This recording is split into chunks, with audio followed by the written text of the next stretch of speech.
What is up, Los Angeles, and welcome back to your Rams LAFB Show. I am your host, Ryan Anderson, joined by Erin Coscarelli of Believe in Rams. My background is a little different today. What's going on? I'm patching some water damage to my ceiling. Ooh. What a wonderful and fabulous and glamorous life I live. But how you doing, Erin? It's been a couple of days. It's been a couple of days. I'm good. I've had a robust weekend. I went to Laguna Beach, family down there for a family member's 70th birthday, my Aunt Nice. Mary. Aw. So fun to get together with the gang. And so You beat the heat out there, or was it just as hot? Yeah, it was warm. It was definitely Yeah. warm. And it was nice. My mom was in a family of 10 kids. So 5 boys, 5 Oh. girls. Yeah. And she's Very the cool. second oldest girl. So, those Irish folk, my mom's maiden name is Logan. So there's a lot of fun family cousins and good food and good wine. And anyways, it's nice to be back. I'm a little tired, but a lot has happened since I've been gone, right? The combine is officially ended. We have a whole list of players that the Rams actually had meetings with that we know of. Now, the great Nate, as they'll call him here, Nate Adkins over the Athletic, he wrote up a funny little Rams combine report. Because the Rams don't go to the combine, famously so. That's right. And in it, he said it could come across as potentially arrogant, but the results speak for themselves. Yeah. That they've drafted Cooper Kupp and Yep. Puka Nacua and Quentin Lake. So, Right. you don't necessarily need to be there. But apparently they still met with some of these guys, but we wanted to hit a few newsy items right off the top. Just fresh off the presses from a few minutes ago, it was announced that the Rams have extended their exclusive rights free agents, Justin Dedich, Harrison Mevis, and Xavier Smith. And you had it. You were saying they were all in on Harrison Mevis. So it looks like he's going to be their kicker for the foreseeable future. We'll see if there's a camp competition with that. But as of right now, Harrison Mevis is the dude. Any other thoughts on these three guys coming back? Yeah, I mean, you kind of have to think all important positions that they want depth at. Mevis was just a massive, reliable contributor when the Rams were dealing with kicking issues with Joshua Cardi. Just take a look at his stats, and the story alone is inspiring. This guy was an undrafted free agent. I forget if he did like arena ball or something like that. Yeah. But before that or after that, he was with the Panthers and the Jets, cut by both teams. Guy has a great story. Comes in week 9, and in the most, it's funny because, guys, think about being a kicker. There's the jokes that are being made. Kickers are people too. By the way, am I delayed? Oh yeah, I guess so. I'm a little delayed, right? A little. Oh, I'm a little delayed too. I opened a tab. Oh, that'll do it. Yeah. The tab delays. All right, well, close that dang tab because you're delayed and maybe it's making me delayed. I don't know. Anyways, kickers are people too. Think about coming in essentially cold. You do a few of those kick swipe things on the sideline, and it's important to get those things through the uprights, as we saw against the Chicago Bears in Soldier Field. It was cold as cold AF, and they needed that to win the game, right? Sure. Down to the wire. It was overtime, a walk-off field goal. You can't put a price on that. And so locking up that guy, I think is great. And then you get a little bit of offensive lineman depth. Xavier Smith is an interesting one because he's their sort of downfield receiver. Well, He's got an interesting role. I mean, his big role has been as the kick returner, and that was, I mean, his kind of fall from grace. He's become not a fan favorite, whatever the opposite of that, a fan whipping boy, for a couple of muff punts in the playoff games. So, you know, I've always liked him on the team. He offers some interesting things. He's kind of a Diet Coke version of Debo Samuel. You know, can if really physical guy, not the biggest dude out there for sure. Um, and has been their kind of the primary go-to punt returner, and special teams is kind of the buzzword for this offseason, one of the buzzwords at the very least. And Justin Dedich also plays a lot on the special teams as well as an offensive lineman. Mhm. So, you know, this is kind of a play to solidify those, and is, you know, regardless of how you at home may feel about Xavier Smith, back there, he's back. And that's going to continue to be his role unless something else happens. So special teams, you know, I was going to do a video about Brandon Aubrey demanding a bigger contract, and the Rams going out there and making a statement, and, you know, for special teams and getting Brandon Aubrey specifically.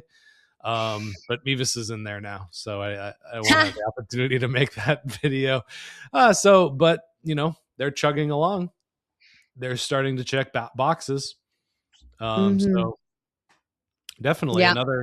another interesting nugget that came up over the weekend was Jimmy Garoppolo in interest from other teams around the league, particularly the Arizona Cardinals, who are head coached by Mike LaFleur, who is obviously the former offensive coordinator for this very team.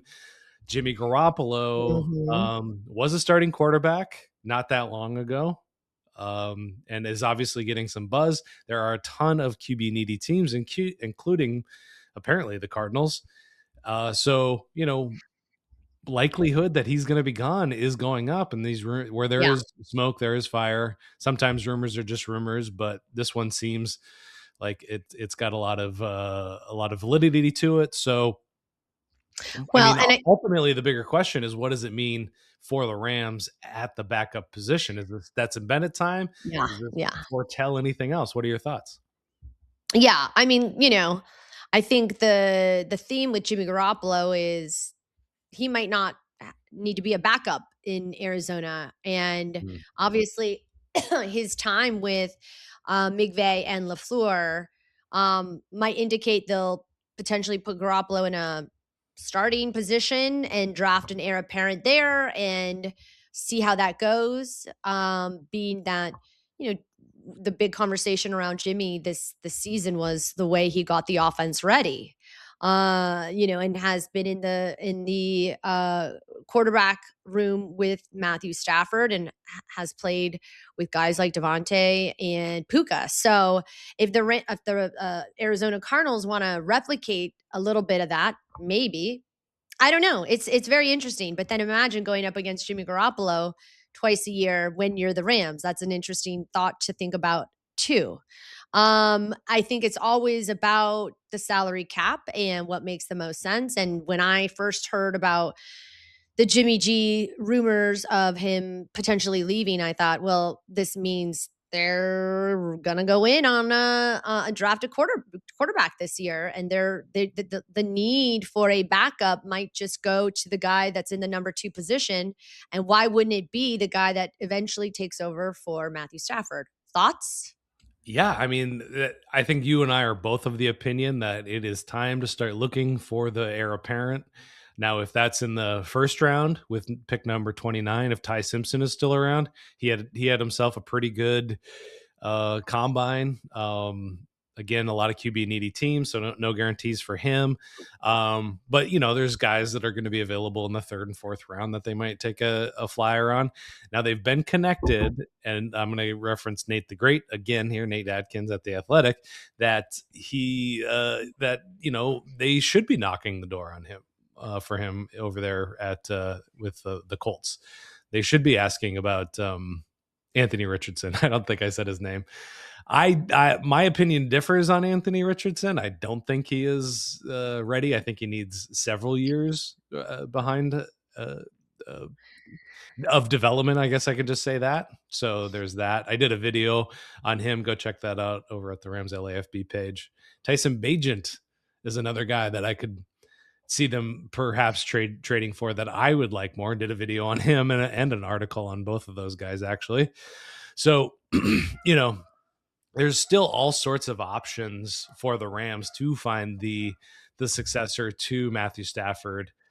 And like we've said over and over again, the places that have gone from one very, very good quarterback to another very, very good quarterback, there's been an overlap. Green Bay is an example. Lamar Jackson with the Ravens, Cowboys. There's another one that I was thinking of recently.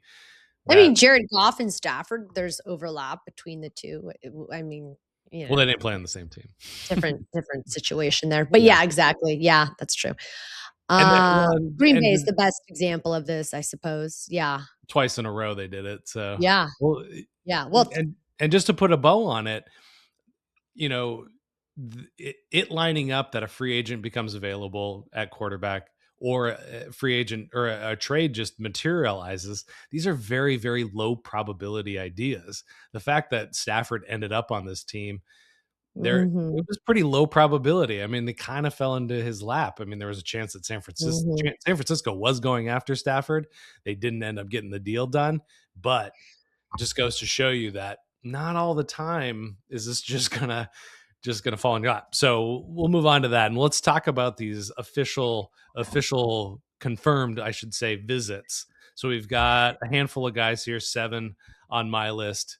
Jeremiyah Love, running back out of Notre Dame. Makai Lemon, wide receiver from USC. Brennan Thompson, wide receiver, Mississippi State. Micah Morris, interior offensive line from Georgia. Rueben Bain, edge rusher from Miami. Josiah Trotter, linebacker from Missouri. Mansoor Delane, cornerback, LSU. So all visited. I just want to say, this document is absolutely fabulous. I recommend working with Ryan because he's organized, he's thorough, and I bet you're going to give us one nugget on why each guy's interesting for the Rams. Well, I think they're all very interesting. And you look at a few of these guys, and right off the top of the bat, several things. Well, one major thing jumps out to me. 4 of these guys, 4 of the 7, are all probably going to go in the first round, probably before or around 13. So that's definitely interesting. Now, I love these lists because it's like, why would the Rams have a visit with Jeremiyah Love? They've got 2 running backs. They've actually got 3 that they've drafted already on the roster. Why would they do that? And this brings up something that is kind of up my nose constantly about, draft prep people, fans specifically, where I'll throw out, hey, what if Jeremiyah Love is there at 13? What do you think? And that hypothetical just goes out of people's heads. They're like, well, he's not going to be there at 13. So why would, why would the Rams draft a running back? Nobody drafts running backs this high. There's interest there. Yeah. So when we say there, when the rumor comes out that there's interest for Ty Simpson, what does that mean exactly? Are they going to trade up for him and go all out for him? No, not necessarily. But they want to get in touch with this guy and see exactly, what's this guy made out of? There's all sorts of things you can learn from the interviews and the medical process. So that out there.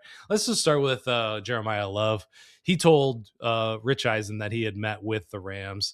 He had an incredible 40 time, 4.36. He's 6 feet tall, 212 pounds. So he would automatically be the biggest running back in the backfield for the Rams. And he's bigger than Jarquez. He'll be about the same size as Jarquez for sure. Interesting comparison here, given his size. Jahmyr Gibbs, who's 5'9" and just over 200 pounds, is Lance Zierlein's NFL comparison. So Oh, cool. Yeah. Yeah. Well, I mean, look, there's a lot we can, dramatize with all of this, which is what we do here as media. We love to make a mountain out of a molehill. But if we want to do that right now, this could mean several things. Which one could be, do they want to add more depth to the running back position? Are they not happy with Hunter's development? We did see Blake Corum kind of slowly evolve.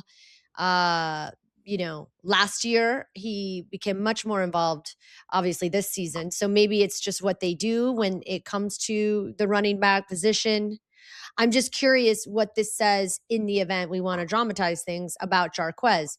The other thing that I think is interesting about this, and the other thing it could say, is pivoting to a much more run heavy offense to obviously offset the age of Matthew Stafford and diversify the offense, give it a bit more of a balanced attack. Running the ball in certain situations, you and I have conversed, like, why would they not have run in certain situations? Why would they have thrown? So there's a bevy of different, I like to use the word bevy, different ways we can go here. But what do you think? I think he's just a really, really good player that if by chance he falls to 13, they want to know if they should scoop him up or if they shouldn't. Yeah. And this game is about players. I mean, they're the ones that execute the plays, and when you can get a really good one like Jeremiyah Love, Mhm. hey, that means you can then move on from Blake Corum if you want to trade him. Mhm. It gives you some maneuverability there. So yeah, I don't think you know they're probably going to draft another running back just because that's always how it goes. So I think I don't think realistically, I don't think he's going to go that far. But interestingly enough, they did meet with him. I think that's the biggest news out of there. Next guy I wanted to jump to was Mansoor Delane, um, through via Ryan Fowler of the Commanding the Huddle. I'm guessing that's a website. He's the one that reported this information. Mansoor didn't compete in any of the combine drills. He's compared by Lance Zierlein to Quinion Mitchell. And this is another one, obviously a position of need. Mhm. Mhm. Obviously a really good guy. The biggest question with him is he going to be around um, even at 13? On Dane Brugler's top 100, he's number 7. So obviously this is the biggest position of need for the Rams. Everybody Mhm. wants to go cornerback, and I should have mentioned this at the top. This is not a comprehensive list. This is just what you can dig up out there on the internet, as I attempted to do for this show. So And you did they a met with fabulous you did they met fabulous. they met with a lot of people, but Yeah. Well, obviously this signals that they are paying attention to cornerbacks in the first round. yeah. Well, and I think the other part of this is, as we mentioned with whether or not they'd get a running back at a high position, the question remains, who is the best?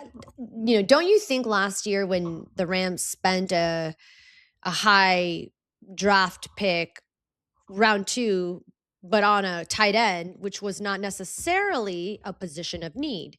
So now we have a position of need, but will the Rams, effectively utilize it, which we didn't necessarily see last year?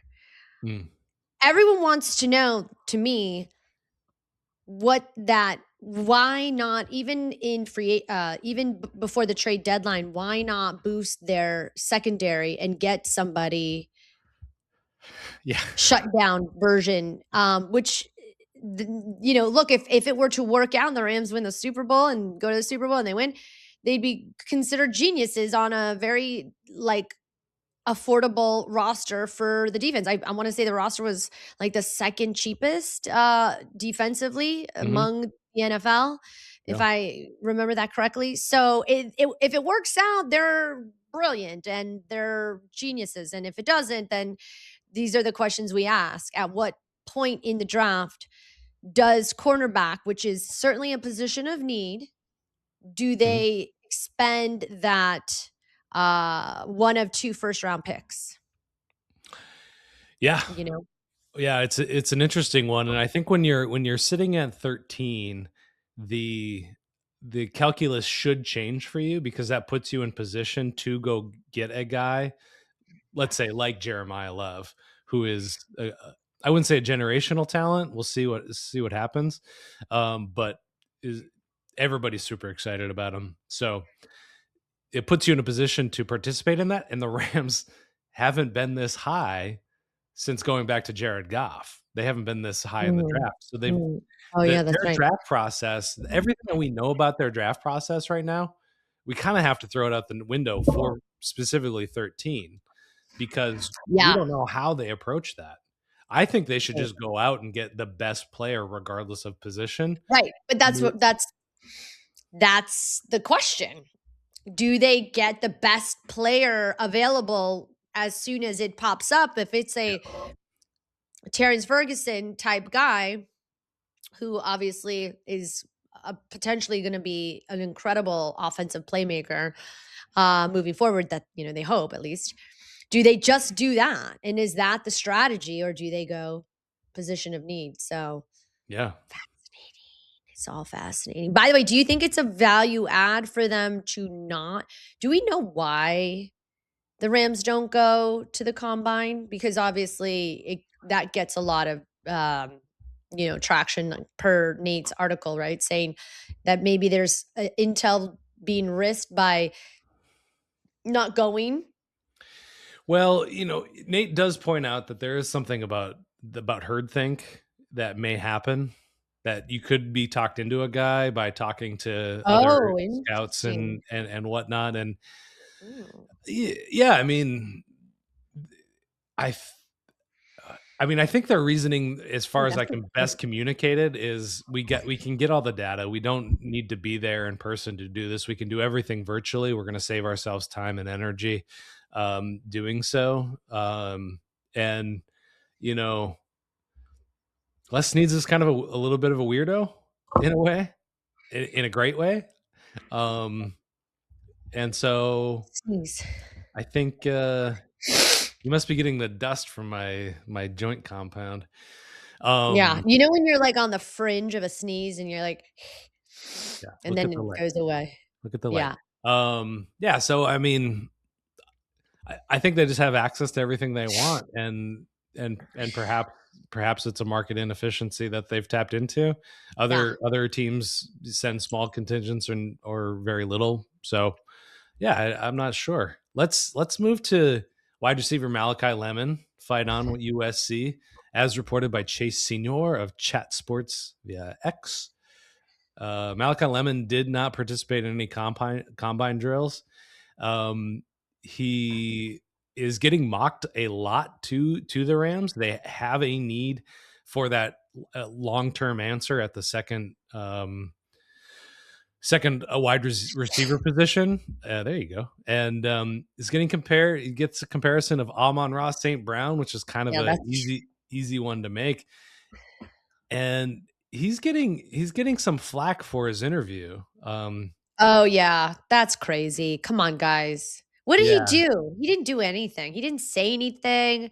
People are like, "Oh, if you watch it on mute, he looks like he's on." I'm like, "Get out of town." There's so much more news happening in the world. We're gonna focus on a young man's probably nervous, guys. yeah, I mean, I would be.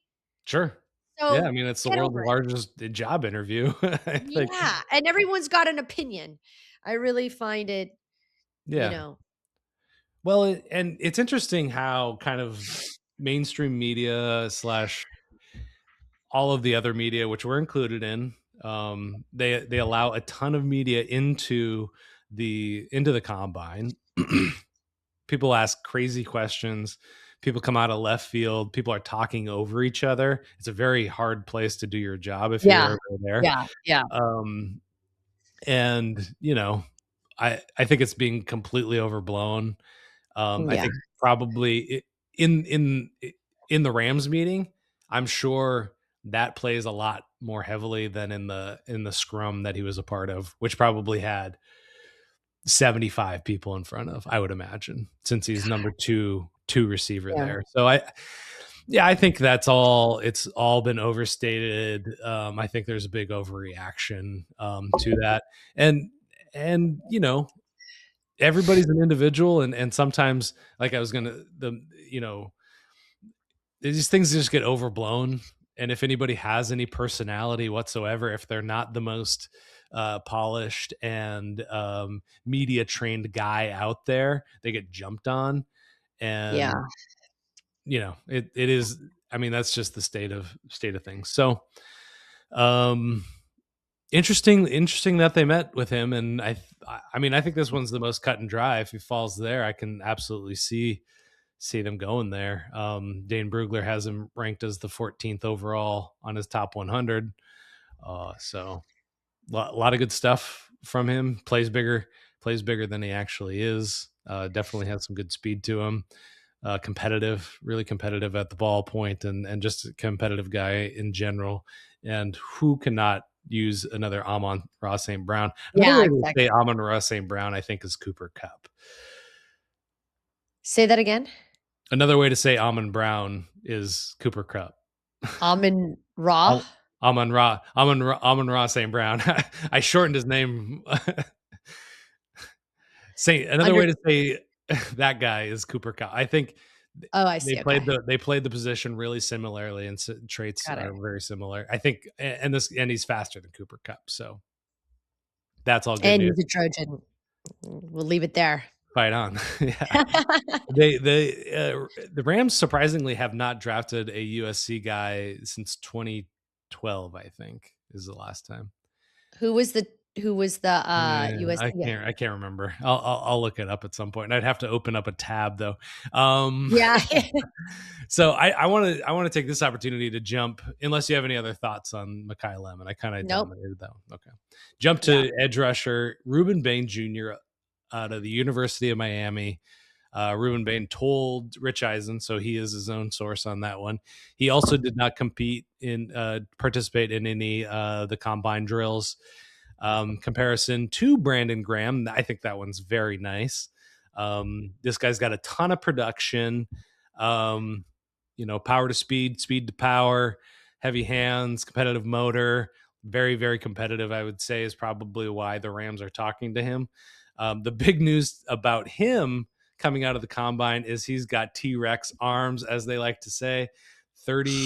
Less than 31-inch arms. I did the measurement on myself this morning just to see, because I for my height, I have long arms. I'm sitting at 29 inches though. 29 inches plus. That is long.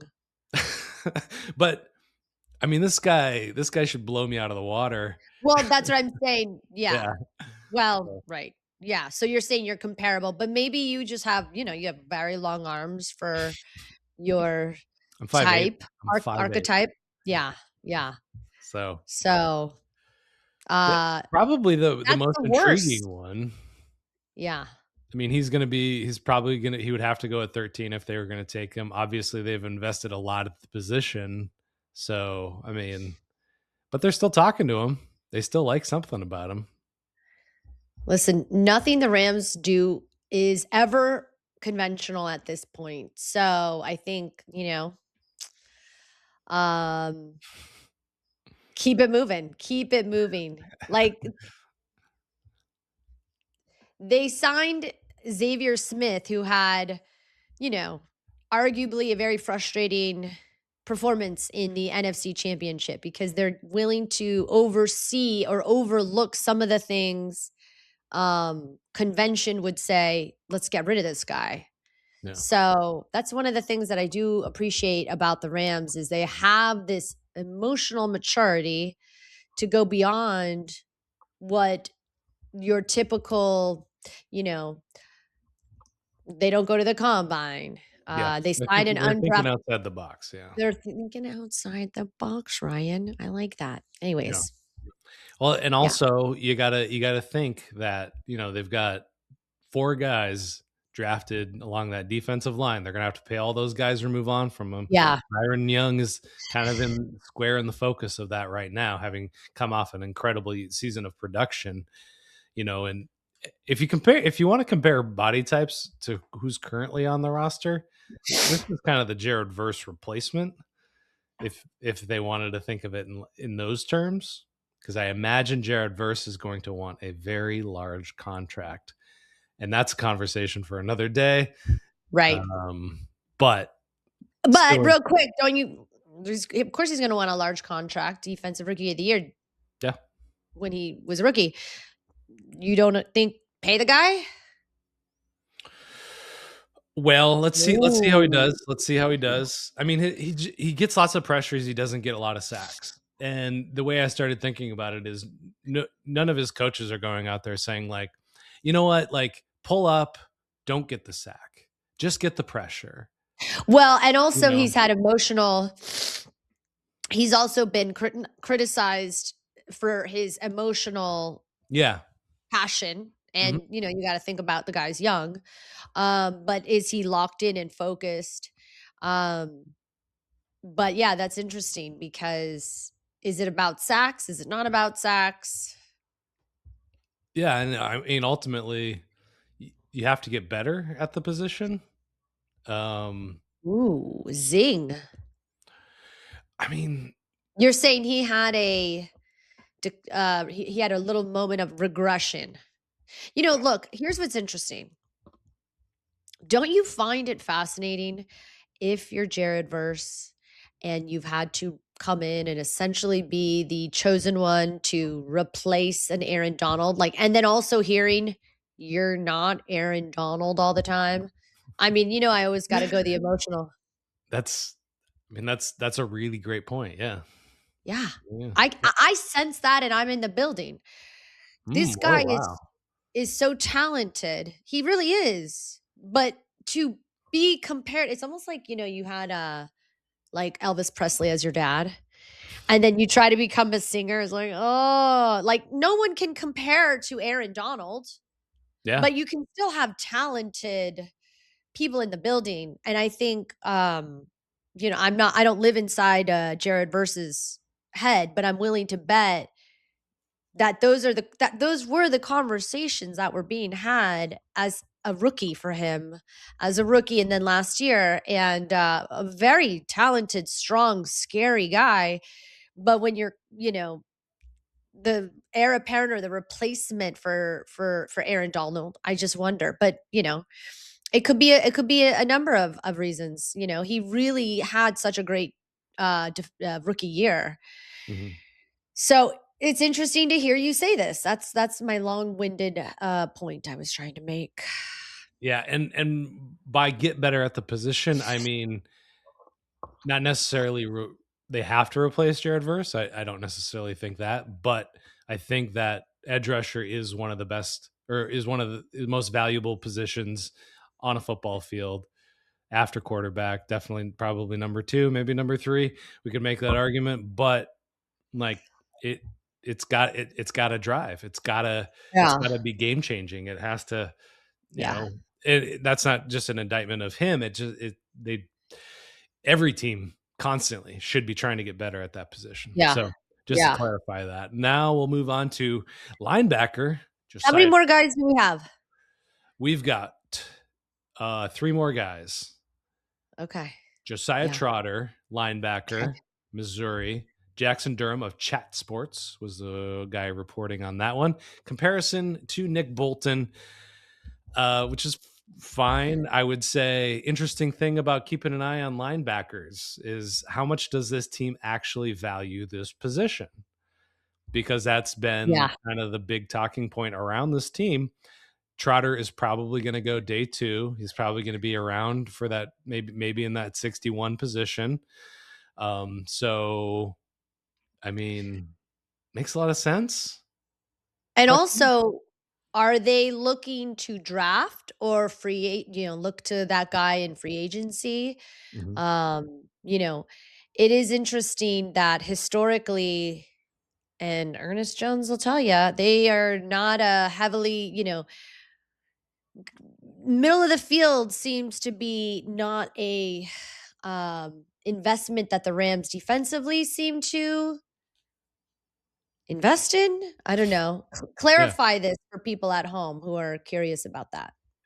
Well, they haven't really paid anybody in a long time. I mean, they Yeah. brought in Bobby Wagner on a 1-year deal, and they kind of moved on from that one. I don't know. I can't remember the deal, but they moved on from him very quickly. They didn't They're pay. like, "This is not working. It's not me, it's you, Bobby," or "It's not you, it's me." Yeah. And I mean, Ernest Jones, Yeah. is kind of the prime example. Maybe he was asking for far too much money. Maybe there was some Yeah. injury history that was playing into their decision there. There's some caution around that. But they decided not to pay him. That was ultimately it. And they went, they Christian Roseboom and Omar Spates held it down there in 2024, and then they brought in Landman, and they paid him a larger contract, Landman, but they've kind of been just kind of floating this position along, filling it in here and there, relying on rookie contracts and cheap free agents. So do they change their stripes and grab a linebacker? I don't know. I mean, Yeah. that's Yeah. that. I mean, things right now would point to no, but you Yeah. know, another Agreed. guy in that range, in the second round that will probably be available is wide receiver Brandon Thompson, Mississippi State. This was reported by Ryan Roberts of A to Z Sports.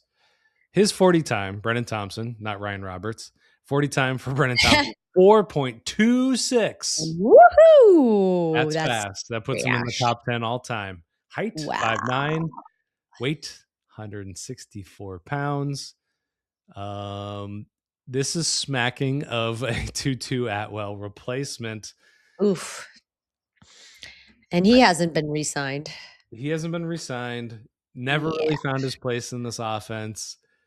But okay, hold on. So the big ding against Tutu, Ryan, is who was telling me this? Because I was definitely asking somebody. And it was a former pro who was very familiar with the system. And I can't remember. It was somebody that maybe even played with the team. But that Tutu didn't block, right? So, as the offense evolved, he became less involved in what he could do in terms of contributing or the identity of the offense.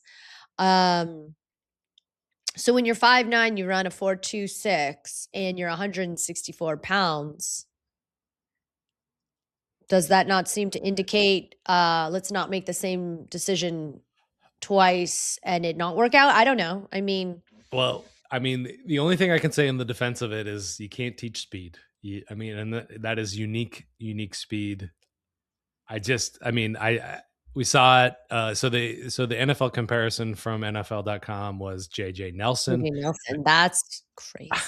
I was not familiar with his work. JJ Nelson? No. Okay. So he's about the same size, and he topped out at 500 yards in a season. He played for the Arizona Cardinals for 4 seasons and a couple other teams, and lasted 6 years, and that was it. And so if that's the comparison, I'm okay. I think they can find a different. They can find a different receiver.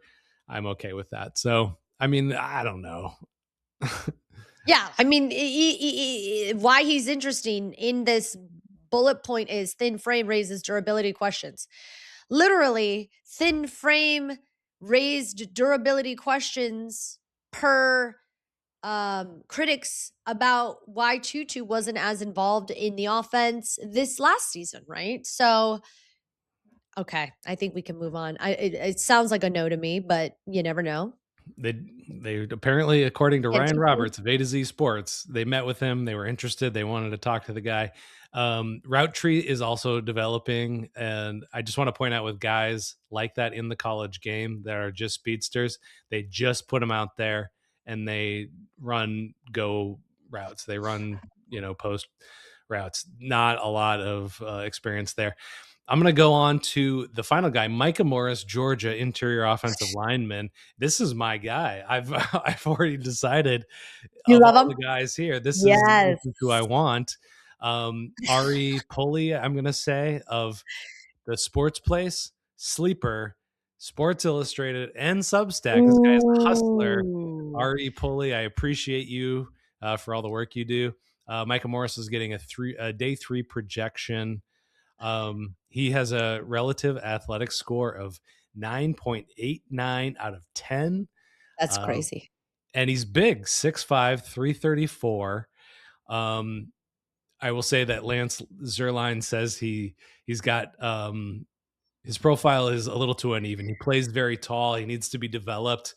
But right now, the Rams have interior offensive linemen in Kevin Dotson, Coleman Shelton, and Steve Avila. Mm. So he's going to have some time to develop in the system.